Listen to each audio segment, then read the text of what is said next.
దావీదు బెత్షెబా యొద్దకు వెళ్ళిన తరువాత నాతానును ప్రవక్త అతని యొద్దకు వచ్చినప్పుడు అతడు రచించిన కీర్తన 51.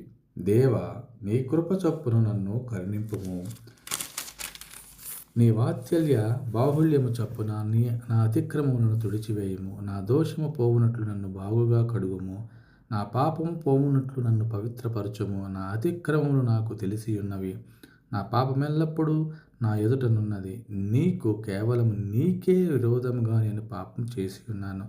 నీ దృష్టి ఎదుట నేను చెడుతనము చేసి ఉన్నాను. కావున ఆజ్ఞ ఇచ్చినప్పుడు నీవు నీతిమంతుడువుగా అగుపడుదువు. తీర్పు తీర్చినప్పుడు నిర్మలుడువుగా అగుపడుదువు. నేను పాపములో పుట్టినవాడను. పాపములోనే నా తల్లి నన్ను గర్భమున ధరించెను. నీవు అంతరంగములో సత్యము కోరుచున్నావు. ఆంతర్యమును నాకు జ్ఞానము తెలియజేయుదువు.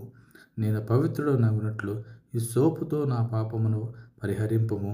హిమము కంటేను నేను తెల్లగా నుండునట్లు నీవు నన్ను కడుగుము. ఉత్సాహ సంతోషములు నాకు వినిపింపుము. అప్పుడు నీవు విరిచిన ఎముకలు హర్షించును. నా పాపములకు విముఖుడవు కమ్ము. నా దోషములన్నిటినీ తుడిచివేయుము. దేవా, నా యందు శుద్ధ హృదయము కలుగజేయుము. నా అంతరంగములో స్థిరమైన మనస్సును నూతనముగా పుట్టించుము.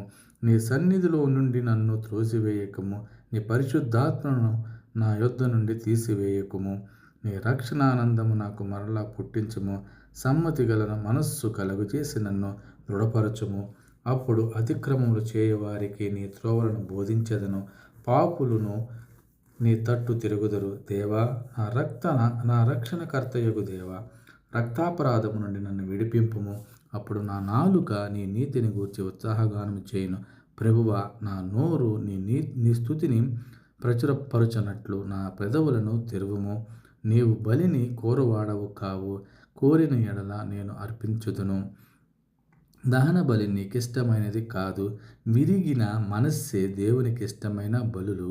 దేవా, విరిగి నలిగిన హృదయమును నీవు అలక్ష్యము చేయవు. నీ కటాక్షము చొప్పున సియోనుకు మేలు చేయుము. యెరూషలేము యొక్క గోడలను కట్టించుము. అప్పుడు నీతి యుక్తములైన బలులను, దహన బలులను, సర్వాంగ హోమములను నీకు అంగీకృతములగును. అప్పుడు జనులు నీ బలిపీఠము మీద కోడెలను అర్పించెదరు.